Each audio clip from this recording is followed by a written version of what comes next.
Hello friends, welcome to SSC coaching centre. दोस्तों, आज की वीडियो में बात करेंगे मैथ्स के इंपॉर्टेंट प्रश्नों की जो रेलवे के एग्जाम में पूछे गए हैं। तो चलिए स्टार्ट करते हैं। दोस्तों, पहला क्वेश्चन है आपका, 2 अंकों की एक संख्या इस प्रकार है कि उनका गुणनफल 8 है। यदि संख्या में 18 जोड़ा जाता है तो संख्या पलट जाती है, तो वह संख्या है। संख्या पूछी गई है दोस्तों, तो वो संख्या इन 4 ऑप्शन में से कोई एक होगी। तो ऐसे क्वेश्चन के लिए आपको एक्स वाई नहीं मानना है। ऐसे क्वेश्चन को करने के लिए सबसे आसान तरीका होता है ऑप्शन से सॉल्व करना। ठीक है, तो हम क्या करेंगे दोस्तों, सबसे पहले पहला ऑप्शन ले लेते हैं। ठीक है, पहला ऑप्शन लेंगे। इसमें 2 संख्या है, 1 और 8। 2 संख्या है और 2 संख्या का आपका गुणनफल कितना होना चाहिए, 8। तो देखिए यहाँ पर 1 है और 8 है और दोनों का गुणनफल कितना होना चाहिए, 8 होना चाहिए। तो यहाँ पर आपका 8 आ रहा है। ठीक है, तो मतलब पहली कंडीशन हमारी सेटिस्फाई होगी। क्लियर है। फिर क्या करना है कि संख्या में क्या करना है, 18 जोड़ा जाता है। संख्या कितनी है दोस्तों हमारी, 18 है। 18 है दोस्तों, इसमें क्या करते हैं, 18 जोड़ा जाता है। इसमें 18 जोड़ा जाता है तो कितना हो गया, 36 हो गया। कितना हो गया दोस्तों, 36 हो गया। यहाँ पर क्या कहता है, 18 जोड़ा जाता है तो संख्या पलट जाती है। समझ में आई दोस्तों बात। जब हम संख्या में 18 जोड़ते हैं तो संख्या पलट जाती है। तो देखिए पलटने का मतलब क्या है, जैसे 21 है आपका, ये पलटेगी तो क्या हो जाएगा, 12 हो जाएगा। पहले वाली लास्ट में आ जाएगी, लास्ट वाली पहले। जैसे मान लीजिए 12 होता, अगर 12 पलटेगा तो क्या हो जाएगा, 21 हो जाएगा। 42 है, 42 पलटेगा तो क्या हो जाएगा, 24। इस तरह से पलट जाती है। तो 36 जब पलटेगा तो क्या हो जाएगा, 62 हो जाएगा। तो ये आपका ऑप्शन नहीं हो रहा। क्यों नहीं हो रहा, क्योंकि क्वेश्चन में दोस्तों क्या कह रहा है समझिए। अगर आपने एक बार क्वेश्चन को समझ लिया फिर करना मुश्किल भी नहीं है। ठीक है, 18 जोड़ा जाता है तो संख्या वो पलट जाती है, ये कह रहा है दोस्तों क्वेश्चन में। तो संख्या अगर ये पलटेगी 18 तो 81 होना चाहिए, लेकिन 81 तो दोस्तों नहीं आ रहा है। तो पहला ऑप्शन ये गलत हो गया। समझ में आई दोस्तों बात। यही आपकी कंडीशन है, यही सेटिस्फाई करती है। ठीक है, दूसरा ऑप्शन ले लेते हैं। 2 संख्या है, 2 अंकों की एक संख्या इस प्रकार है कि उनका गुणनफल 8 है। तो ये 2 संख्या है। ठीक है, इनका गुणनफल कितना होना चाहिए, 2 और 4 है। 2 और 4 का गुणनफल 8 होना चाहिए, तो 8 हो गया। पहली कंडीशन सेटिस्फाई है। कितनी संख्या है, 24 है। इसमें कितना जोड़ा जाता है, 18 जोड़ा जाता है। जब इसमें 18 जोड़ा जाता है तो ये कितनी हो जाती है दोस्तों, 24 में जब 18 जोड़ेंगे तो ये कितनी हो जाएगी, ये हो जाएगी दोस्तों आपकी 42। कितनी हो जाएगी, 24 में 18 जोड़ेंगे 42 हो जाएगी। और जब ये पलटेगी तो कितनी हो जाएगी दोस्तों, 24 हो जाएगी। पलटेगी तो कितनी हो जाएगी, 24। और यहाँ पर क्या दे रखा है दोस्तों, 24 ही तो दे रखा है। तो ये ऑप्शन आपका दोस्तों सही हो जाएगा। जब यहाँ पर 36 पलट रहा था तो 62 हो रहा था, लेकिन हमें कितना चाहिए था यहाँ पर दोस्तों कितना चाहिए था, 18, लेकिन नहीं आया। यहाँ पर देखिए 42 आया है इनका योग, और पलटने पर कितना आ रहा है, 24। 24 हो गया आपके क्वेश्चन का सही आंसर। उम्मीद करता हूं क्वेश्चन आप सभी को बहुत अच्छे तरीके से समझ में आ गया होगा। अब देखेंगे अगला क्वेश्चन। अगला क्वेश्चन है, एक दिन का कितना प्रतिशत 4 घंटे व 30 मिनट होता है। एक दिन का पूछ रहा है, एक दिन का मतलब दोस्तों 24 घंटे का पूछ रहा है। क्लियर है, कितना, 4 घंटे व 30 मिनट। 4 घंटे 30 मिनट क्या होता है, 4.5 घंटा। 4.5 घंटे का मतलब 4 1/2, ये 4.5 हो गया। क्लियर है। इसको आप फ्रैक्शन में कैसे लिखेंगे, 2 चौके 8, 8 में 1 जोड़ेंगे 9/2 हो जाएगा। क्लियर है। क्या कह रहा है, एक दिन का कितना प्रतिशत है, एक दिन का मतलब 24 घंटे का। तो ये 24 दोस्तों कहाँ जाएगा, यहाँ ऊपर आ जाएगा। क्लियर है। तो ये क्या हो जाएगा, 9/2 गुने 24, यही तो हो जाएगा। समझ में आ रही है बात। कितना प्रतिशत है, प्रतिशत में लाने के लिए क्या करेंगे, 100 से मल्टीप्लाई करेंगे। प्रतिशत में ही तो पूछा है, 100 से मल्टीप्लाई करेंगे। क्लियर दोस्तों, आपका आंसर आ जाएगा। अब देखिए कितना हो जाएगा, 9/24 दूनी ये कितना हो जाएगा, 48 हो जाएगा, गुने कितना, 100 हो जाएगा।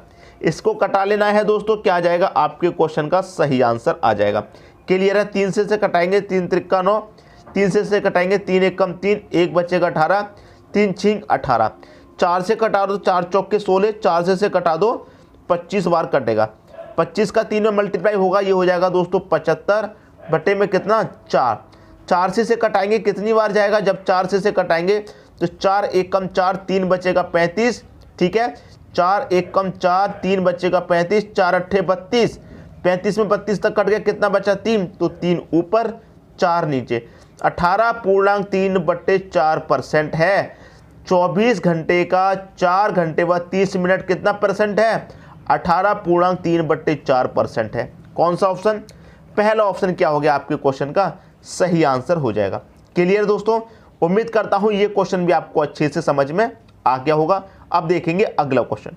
अगला क्वेश्चन है, एक बाथ टब को पाइप ए से 4 मिनट में भरा जा सकता है तथा पाइप बी से 5 मिनट में खाली किया जा सकता है। यदि दोनों पाइप एक साथ चालू कर दिए जाएं तो बाथ टब कितनी देर में भर जाएगा। देखिए आपका जो पाइप ए है वो क्या करता है, 4 मिनट में भरता है। ये भरने वाला है तो इसे प्लस ले लेते हैं। पाइप बी क्या करता है दोस्तों, 5 मिनट में खाली करता है, ये खाली करने वाला है तो इसे माइनस ले लेते हैं। दोनों का लेंगे एलसीएम, कितना आएगा 20 आएगा। 4 से काटो 5 बार, 5 से काटो 4 बार। ये क्या है दोस्तों, खाली करने वाला, ये है आपका भरने वाला, ठीक है। तो 5 आपका भरने वाला है, 4 खाली करने वाला है।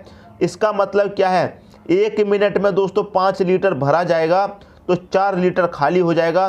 कितना भरा जाएगा, 1 लीटर। क्लियर है। तो भरने वाले में से खाली को माइनस कर देंगे, इससे 5 में से 4 जाएगा, 1 बचेगा। टोटल टंकी कितने की है, 20 लीटर की है। जब 1 मिनट में 1 लीटर भरा जा रहा है तो 20 लीटर की टंकी है, तो 20 लीटर कितने में भरा जाएगा, 1 से डिवाइड कर दो दोस्तों, 20 मिनट में ही तो भरा जाएगा। सी ऑप्शन हो गया आपके क्वेश्चन का सही आंसर। 1 मिनट में 1 लीटर भरा जा रहा। देखिए आपका जो नल ए है वो 1 मिनट में 5 लीटर भरता है और बी 1 मिनट में 4 लीटर खाली कर देता। 1 मिनट ये नल चला, 1 मिनट ये नल चला, इसने 5 लीटर भरा, इसने साथ में 4 लीटर खाली कर दिया। 1 मिनट में कितना भरा गया, 1 लीटर। तो 20 लीटर 1 मिनट में 1, तो 20 मिनट में कितना, 20 लीटर। उम्मीद करता हूँ क्वेश्चन आपको अच्छे तरीके से समझ में आ गया। अब देखेंगे अगला क्वेश्चन। अगला क्वेश्चन है, किरण के पास 50 रुपये तथा 100 रुपये के कुल 85 नोट हैं। यदि उसके पास कुल धन 5000 रुपये हो तो 50 रुपये के नोटों की संख्या क्या है। उसने पूछा है 50 रुपये के नोट कितने होंगे। ऐसे क्वेश्चन के लिए अगर आप बेसिक फॉर्मूला लगाएंगे तो उससे तो आपका बहुत लेंथी सवाल हो जाएगा। इन सवालों को करने के लिए आप क्या करेंगे, ऑप्शन से सॉल्व करेंगे। मान लीजिए पहला ऑप्शन ले लीजिए, आप सबसे पहले पहला ऑप्शन ले लीजिए। आपसे पूछ रहा 50 रुपये के नोटों की संख्या। मान लीजिए 50 रुपये के नोट कितने हैं दोस्तों, 50 रुपये के नोट हैं आपके पास 30। 50 रुपये के नोट मान लीजिए आपके पास कितने हैं, 50 रुपये के नोट हैं दोस्तों आपके पास कितने, 30। कितने के, 50 के नोट हैं आपके पास कितने दोस्तों, 30। क्लियर है। अब देखिए 50 रुपये के नोट जब 30 हैं, टोटल नोट कितने हैं आपके पास, 85 है। ये बात आपकी क्लियर होगी। 50 रुपये और 100 रुपये के नोट मिला करके दोनों कितने हैं, 85। जब 50 रुपये के जब 30 मान लिए आपने तो फिर 100 रुपये के कितने बचे, 85 में से 30 50 के हैं तो 100 के नोट कितने बचे दोस्तों, 100 के नोट बचेंगे आपके पास 55। कितने के, 100 के नोट। क्लियर है। अब देखिए 3 पंजे 15, ये 1500 हो गया।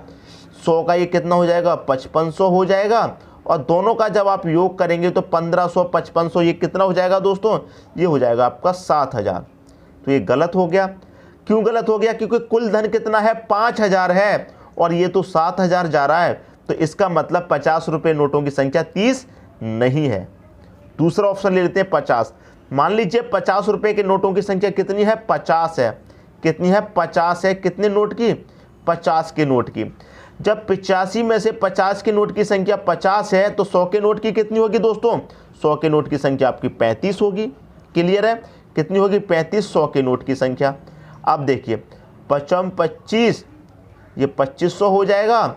ये कितना हो जाएगा, ये 3500 हो जाएगा। दोनों को जब आप जोड़ेंगे तो ये तो हो गया दोस्तों आपका 6000। लेकिन कितना होना चाहिए, 5000। इसका मतलब 50 रुपये के नोटों की संख्या 50 भी नहीं है।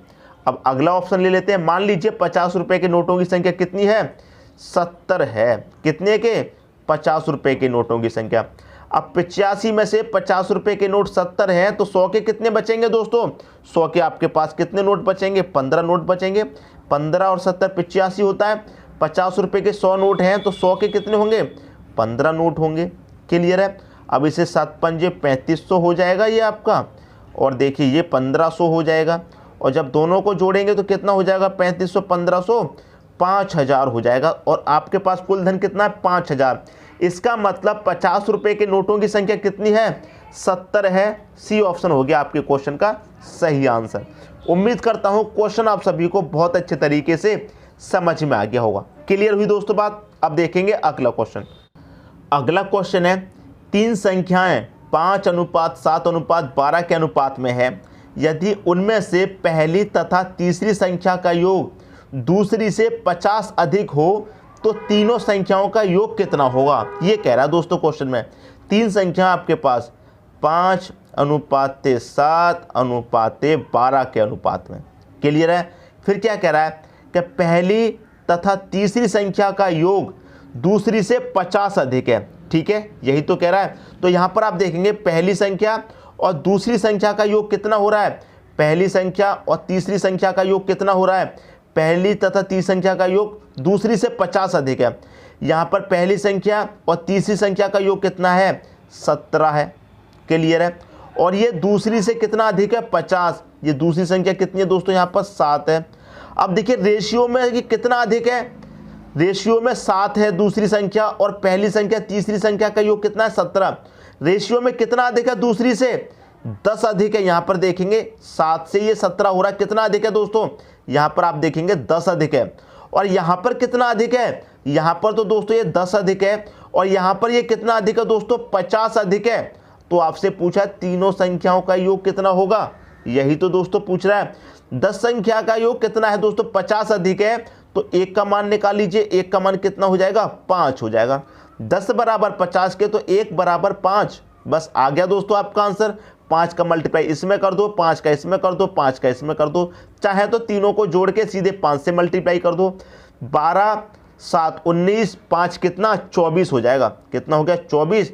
24 में सीधा 5 का मल्टीप्लाई कर दो, कितना हो जाएगा 24 पंजे 120। 120 हो गया आपके क्वेश्चन का सही आंसर, बी ऑप्शन। ठीक है, क्वेश्चन को एक बार फिर से समझिए।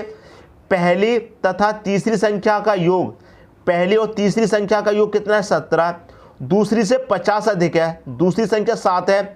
यहाँ पर पहली और तीसरी का योग कितना अधिक है, दूसरी से 17 हो रहा है, तो कितना अधिक है 10 अधिक है। और यहाँ पर कितना अधिक है 50, यहाँ पर तो 10 अधिक है, और यहाँ पर कितना अधिक है 50, तो 10 बराबर 50 के, तो 1 का मान कितना हो जाएगा दोस्तों 5 हो जाएगा। क्लियर है, 1 का मान 5, तो 1 का मान 5, तो 5 का मल्टीप्लाई 5 में करो 25, 5 में 7 में करो 5 7 35, 12 पंजे कितना 60 हो जाएगा। सभी को जोड़ेंगे आप तो कितना हो जाएगा 25 और 35 ये 60, और 60 हो गया 120। आपका सही आंसर आ गया, तीनों संख्या का योग 120 है। समझ में आ गई दोस्तों बात। अब देखेंगे अगला क्वेश्चन। अगला क्वेश्चन है 50 व्यक्तियों की औसत उम्र 45 वर्ष है। 10 वर्ष के बाद उनकी औसत उम्र कितनी होगी। ऐसा क्वेश्चन दोस्तों कभी भी रखे कि इतनी आदमियों की औसत उम्र इतनी है तो इतने वर्ष बाद क्या होगी, ऐसा क्वेश्चन कभी भी दे दे, करेंगे क्या, जो औसत उम्र है 45 वर्ष, जितने वर्ष बाद का पूछा है उसे जोड़ दो, आपका आंसर आ गया 55 वर्ष। ये आपकी ट्रिक है दोस्तों, यही आंसर आएगा हमेशा। आपसे कह दे 40 व्यक्तियों की औसत उम्र 35 है तो 5 वर्ष बाद क्या होगी, तो 35 में 5 जोड़ देंगे, आपका आंसर आ जाएगा। अब आप कहेंगे ऐसा हो कैसे जाता है, तो वो समझिए। कितने व्यक्ति हैं दोस्तों 50 व्यक्ति हैं, औसत उम्र कितनी है 45, संख्या का मल्टीप्लाई औसत में करेंगे तो आपको योग पता चलेगा। ठीक है, तो 50 का मल्टीप्लाई 45 में करेंगे तो योग कितना हो जाएगा, ये कि 0 आ जाएगा लास्ट में। 5 हम 25 का 5 कैरी का 2, 5 चौके 20 कैरी का 2 कितना हो जाएगा 22। तो 50 व्यक्तियों की औसत उम्र कितनी है 45, तो हमने इसका मल्टीप्लाई योग औसत से कर दिया तो योग पता चल गया आपको। क्लियर है, योग पता चल गया। व्यक्ति कितने हैं दोस्तों आपके पास 50 हैं, और 10 वर्ष बाद उनकी उम्र क्या होगी ये पूछ रहा है। तो देखिए 10 वर्ष बाद क्या होगी, एक व्यक्ति है इसकी उम्र 10 वर्ष बाद क्या होगी 10 वर्ष बढ़ जाएगी, दूसरे व्यक्ति की भी 10 वर्ष बढ़ जाएगी। ऐसे ही 50 व्यक्ति हैं तो 10 वर्ष बाद क्या होगा, 50 व्यक्तियों की उम्र 10-10 वर्ष बढ़ जाएगी। तो 50 व्यक्तियों की टोटल कितनी उम्र बढ़ जाएगी दोस्तों, 500 बढ़ जाएगी कि नहीं बढ़ जाएगी, तो इसमें 500 और जोड़ दो। क्लियर दोस्तों, 500 और जोड़ दिया तो कितना हो गया, ये 0, ये 5, ये 7 और ये 2 हो गया। कितना निकल के आया 2750। व्यक्ति कितने टोटल 50, औसत निकालना है तो 50 से डिवाइड कर देंगे। 0 से 0 गया, 5 से काट दो, 55 25, 2 बचेगा 25 हो जाएगा, 55 25, 55 बार कट गया। और यहाँ भी आपका आंसर क्या आया था ट्रिक से, 55 ही तो आया था। उम्मीद करता हूँ ये ट्रिक आपको बहुत पसंद आई होगी। तो इतना सब कुछ करने की आपको ज़रूरत नहीं है। ऐसा क्वेश्चन मिलेगा, उम्र में क्या करेंगे, जो आपकी औसत उम्र है उसमें वर्ष को जोड़ दीजिए, आपका आंसर आ जाएगा। क्लियर, कितना 55 वर्ष, सी ऑप्शन। अब देखेंगे दोस्तों अगला क्वेश्चन। अगला क्वेश्चन है आपका, 12 बंदर 12 केले 12 मिनट में खा सकते हैं, तो 4 बंदर 4 केले कितने मिनट में खा सकते हैं। देखिए, जो लोग देखकर इसका आंसर कर देते हैं जल्दबाजी में, वो गलत कर देते हैं। कैसे, 12 बंदर 12 केले 12 मिनट में खाते हैं, तो 4 बंदर 4 केले 4 मिनट में खाएंगे। 4 ऑप्शन में भी दे रखा है। जो लोग जल्दबाजी में 4 कर देते हैं उनका क्या हो जाता है, गलत हो जाता है। तो 4 इसका आंसर नहीं होगा। इसके लिए देखिए एक फॉर्मूला होता है M1 D1 और आपका T1 बटे में क्या W1 बराबर M2 D2 T2 पूरे का बटा W2। एक फॉर्मूला होता है, इस फॉर्मूले से आप सेव करेंगे। तो M क्या है दोस्तों, व्यक्ति, कार्य करने वाला। तो कार्य करने वाला यहाँ कौन है, बंदर। कितने हैं, 12। D का मतलब दिन होता है, तो दिन यहाँ पर नहीं दिया गया तो इसे छोड़ देंगे। क्लियर है, जो नहीं दिया गया उसे छोड़ देंगे। टाइम दिया गया कितने का, 12 मिनट का टाइम है तो 12 लिख दो। वर्क, W1 का मतलब क्या है, वर्क। तो वर्क कितना है, 12 केले खाने का वर्क है, तो 12 लिख दीजिए यहाँ पर। बाद में कितने हैं, 4 बंदर हैं, 4। दिन नहीं दिया गया तो छोड़ दीजिए। टाइम कितना दिया गया है, टाइम आपको फाइंड करना है, कितने मिनट में खा लेंगे, T2 फाइंड करना है। W2 कितना है, 4 केले खाने का काम है, तो 4 यहाँ पर रख लीजिए। अब देखिए 12 से ये 12 कट जाएगा, 4 से ये 4 कट जाएगा, इधर कितना बचा 12, इधर कितना बचा T2। तो टाइम कितना निकल के आ गया दोस्तों, 12 मिनट। इसका मतलब 4 बंदर 4 केले कितने में खाएंगे, 12 मिनट में खाएंगे। बी ऑप्शन होगा आपके क्वेश्चन का दोस्तों सही आंसर। क्लियर है, 4 मिनट जो कर देंगे उनका हो जाएगा गलत। जल्दबाजी में आंसर नहीं देना है। उम्मीद करता हूं जितने भी क्वेश्चन कराए हैं सभी आपको अच्छे तरीके से समझ में आएंगे। दोस्तों यदि वीडियो पसंद आया तो लाइक करें और दोस्तों में भी शेयर करें। यदि आपने हमारे चैनल को अभी तक सब्सक्राइब नहीं किया है तो कर लीजिए और बेल आइकन का बटन भी दबा दीजिए दोस्तों। धन्यवाद।